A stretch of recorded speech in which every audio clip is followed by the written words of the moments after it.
हरि ओम. गुरुवर्य योगदास श्री जय गणेश जोशी यांना नमस्कार. अहंकाराविषयी बोलू काही. अहंकार आपला कसा घात करतो, आपल्याला सत्य, ज्ञान, आनंद, शांती यापासून कसा दूर ठेवतो ते बघूया. समर्थ म्हणतात मनाच्या श्लोकामध्ये की अहंता मनी पापिणी ते नसोदे. ते अहंकाराला पापीण म्हणतात, कारण हा अहंकार कधी उफाळून येईल हे सांगता येत नाही. कोणाला वाटेल की ही माझी कर्तबगारी आहे, कोणाला वाटेल हा माझा आत्मविश्वास आहे. हा सूक्ष्म अहंकार कधी व्यक्त होईल आपल्याही नकळत, ते सांगता येत नाही. बघूया आपण या अहंकाराच्या विविध छटा आणि त्यावरील उपाय. हे एक मी चित्र काढलंय. खरं तर आपले जीवन एक आनंदवन आहे, जेथे प्रेम, शुद्ध ज्ञान, तृप्ती, समाधान, विवेक, शांती असा हा आनंदाचा मळा आहे जीवनात. पण आपण मात्र उगाचच अहंकाराचे हे तारेचे कुंपण मध्ये घालतो आणि या आनंदवनापासनं आपण विनाकारण दुरावतो. अहंकाराच्या अशा या विविध छटा आपण बघूया. छटा तशा भरपूर आहेत, पण आपण त्यातल्या काही निवडक बघूया. उच्च घराणे. कोणाला वाटतं आमचे घराणे उच्च, आम्ही उच्च कुळातील, खानदानी, आणि मग त्याच्या बोलण्यात, त्याच्या वागण्यात एक वेगळाच रुबाब असतो, ऐट मिरवतो आणि तो इतरांना कमी लेखतो. याने दुरावा निर्माण होतो आणि हातून प्रमाद घडू शकतात. राजघराण्यातली मीराबाई जेव्हा जोगीण म्हणून रस्त्यावरून कृष्ण भजन करत नाचत होती, राणाला ते खपले नाही. त्याने मीरेला विष पाजले. जुन्नरजवळ आमचे एक शंकराचे देऊळ आहे. तेथे एक शेठ दर्शनाला आले की सोन्याचे बिल्वपत्र व्हायचे. त्यांना साधे बिल्वपत्र चालायचे नाही. उच्च घराण्याचा अहंकार. मी सुंदर. कोणाला सुंदरतेचा अहंकार. त्यांच्या सारख्या भेटी असतात ब्युटी पार्लरला. आकर्षक कपडे, इतरांनी सुंदर म्हणावे अशी त्यांची अपेक्षा. कोणी वा म्हटले की अहंकार सुखावतो. कोणी बघितले नाही की हे पुढे पुढे करतात. यांना नैसर्गिक सौंदर्य आवडत नाही. उतार वयात केस पांढरे झाले तरी त्यांना रंगरंगोटी आवडते. विद्वान. यांना आपली विद्वत्ता सारखी पाजळायची धडपड आहे. स्वतःला ते मोठे समजतात. सभेला गर्दी झाली व टाळ्यांचा कडकडाट झाला यांचा अहंकार सुखावतो. कुणी सखोल प्रश्न तर विचारणार नाही ना याची त्यांना भीती पण एक असते. मी केले, माझ्यामुळे झाले, मी नसतो तर झाले नसते.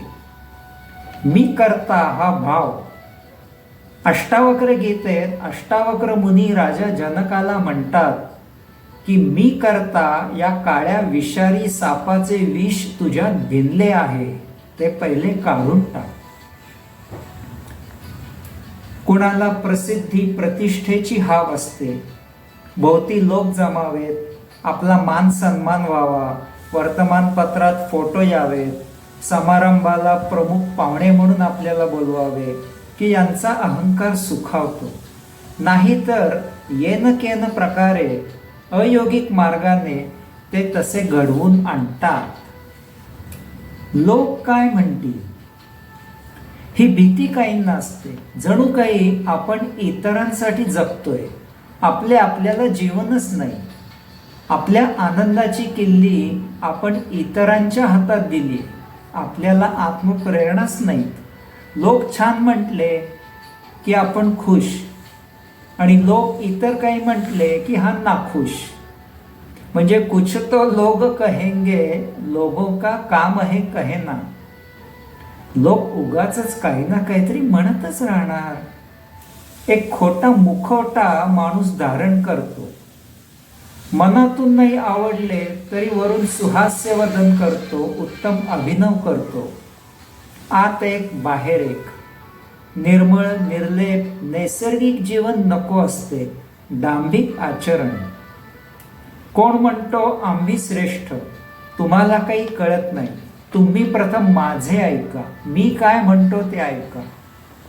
कोणी म्हणतो मला कळतंय, मला कोणी सांगायची जरुरी नाही. फुकटचा पुढारीपणा काहीकांना पाहिजे असतो. सभेला किती गर्दी जमली, नाही तर 15 ट्रक भरून पाठवून द्या म्हणतात.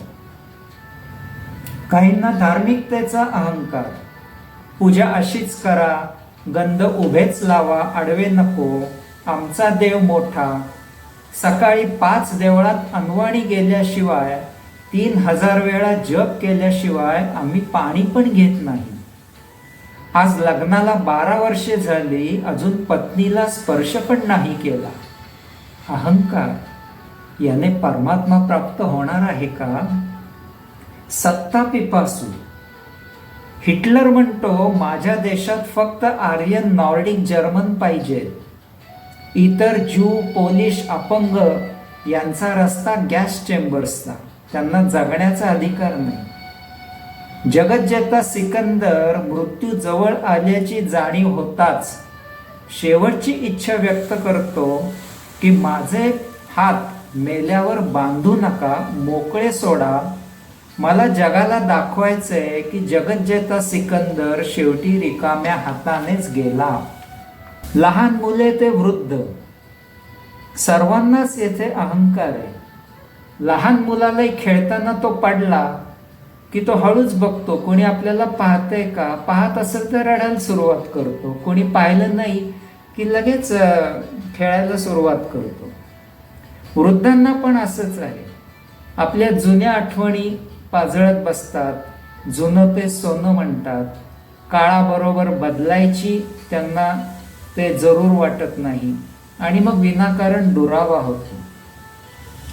आमचे एक 75तले आहेत वृद्ध, शॉर्ट घालून, टी शर्ट घालून, शूज घालून त्यांना तरुणांसारखं पळायचंय. परवा त्यांना म्हणलं, अहो आजोबा आता गुडघे दुखतील तुमचे, पण नाही म्हणतात. ज्ञानियांना ज्ञानाचा अहंकार. आज माझे किती शिष्य झाले याची मोजमाप त्यांची असते. फॉरिनला माझे किती आश्रम आहेत. सिद्धांना सिद्धींचा अहंकार.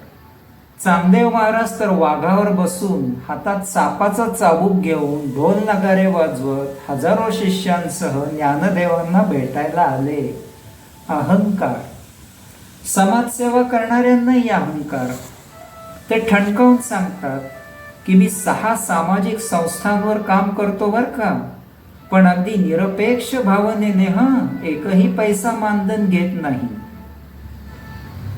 पती पत्नी एकमेकांना सिद्ध करायला जात आहेत. तू मै मै. पत्नी पतीची स्तुती करते, पतिदेव खुश होतात. हे घे माझे क्रेडिट कार्ड म्हणतात, पाहिजे तेवढे शॉपिंग कर. पत्नी पण काही कमी नाही, धू शॉपिंग करते. आणि जरा कुठे ठिणगी पडली की आहेस तो महास्फोट. देवदेवता पण काही कमी नाही. गोकुळवासियांनी इंद्राची पूजा थांबवली व गोवर्धन पर्वताची पूजा सुरू केली. इंद्रदेव कोपले. धो पाऊस पाडला 8 दिवस. शेवटी श्रीकृष्णाला गोवर्धन पर्वत उचलायला लागला. युधिष्ठिरालाही द्यूतात एकदा हरवून समाधान नाही, परत डाव टाकला. शेवटी गीतेत भगवंत श्री म्हणतातच 10व्या अध्यायात विभूती योगात की अशांना द्यूतात छळणाराही मीच. अर्जुनाला अहंकार की हे लोक माझ्याकडून मारले जातील. दुर्योधनाला अहंकार, सुईच्या टोकाएवढी जमीन पण मी पांडवांना देणार नाही. दुर्वास ऋषींना अहंकार, अपमान सहन न झाल्याने शाप दिला. शेवटी सुदर्शन चक्र मागे लागले. असे किती किती वर्णावे अशा भरपूर अहंकाराच्या छटा आहेत. ठीक आहे अहंकार, मग करायचंय काय आता? त्याच्याशी का टक्कर देत बसायचंय का? नाही, तो विरघळून टाकायचा. जसे आपल्याला छातीत कफ झाला की आपण काय करतो? गरम गरम काढा घेतो. तुळस, अडुळसा, हळद, मिरे, गवती चहा त्यात घालतो. तो काढा घेतो, म्हणजे कफ आपोआप विरघळून जातो आणि तो पडून जातो. तसा आपल्याला आध्यात्मिक काढा घ्यायचा आहे, म्हणजे अहंकार आपोआप आपलं विरघळून निघून जाईल आपल्याही नकळत. पहिला आहे सत्संग. जेव्हा जेव्हा संधी मिळेल तेव्हा तेव्हा साधू, संत, सत्पुरुष, साक्षात्कारी यांचा संग करावा. त्यांच्या सहवासात आपला अहंकार आपोआप विरघळायला लागतो. सद्गुरूचा परिसस्पर्श व्हावा. नारद मुनींच्या परिसस्पर्शाने वाल्या कोळाचा अहंकार विरघळून गेला. वसिष्ठ ऋषींच्या सहवासाने विश्वामित्र राजा मोठा ऋषी झाला. सद्गुरू सांगेल तशी साधना, उपासना करावी. पूर्वीच्या काळी गुरु शिष्याला भिक्षा मागायला सांगत असत. उद्देश हाच की अहंकार कमी व्हावा. एकदा एक शिष्य रामकृष्ण परमहंसांकडे धावत धावत आला व मोठ्या खुशीने म्हणाला की मला पाण्यावरून चालायची सिद्धी मिळाली. मी आत्ता पलीकडून पाण्यावरून चालत आलो. रामकृष्ण शांतपणे हसून म्हणाले, अरे तुझ्या या सिद्धीची किंमत फक्त 1 आणा आहे. जे बोटीला 1 आणा द्यायचो त्याऐवजी तू चालत आलास, यात काय एवढे मोठे? गुरु शिष्याचा अहंकार ठेचतो. तुकोबाराया म्हणायचे, लहानपण देगा देवा, मुंगी साखरेचा रवा. ऐरावती रत्ने थोर, तया अंकुशाचा मार. जयांगी मोठेपण, तया यातना कठीण. गुरु शिष्याला सांगतो की समारंभात गेलास तर शेवटच्या बाकावर शांतपणे बसावे. समर्थ तर त्याच्याही पुढे जाऊन म्हणायचे की जेथे चपला काढायची जागा असते त्या जागेजवळ आपण जाऊन बसावे. अहंता मनी पापिणी ते नसो दे. उपासना करावी, त्यात महत्वाचा प्राणायाम ओंकार केला तर याने आपल्याला अजून खूप मोठा फायदा होतो. शरीरात एक योग ऊर्जा निर्माण होते आणि त्याने आपले अहंकार विरघळतो. आपल्या पहिल्या व्हिडिओची लिंक पण मी खाली देत आहे, प्राणायाम ओंकाराची. दुसरंही महत्वाचं म्हणजे कधी लगेच प्रतिक्रिया देऊ नये.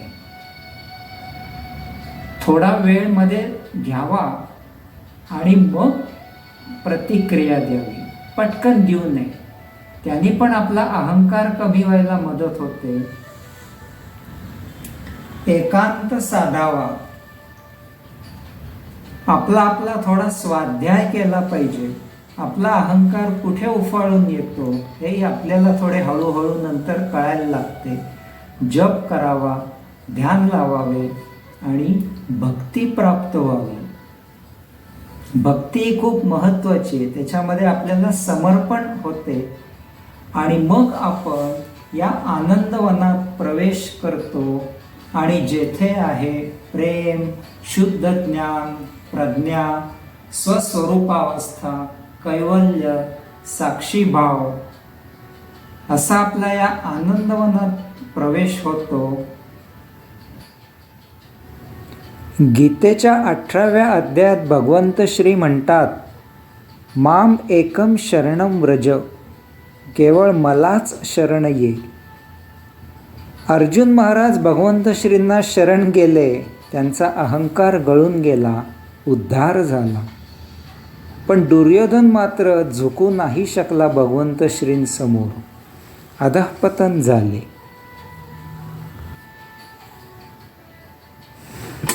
कबीरजींचा एक प्रसिद्ध दोहा आहे, जब मैं था तब हरी नहीं, अब हरी है मैं नाही.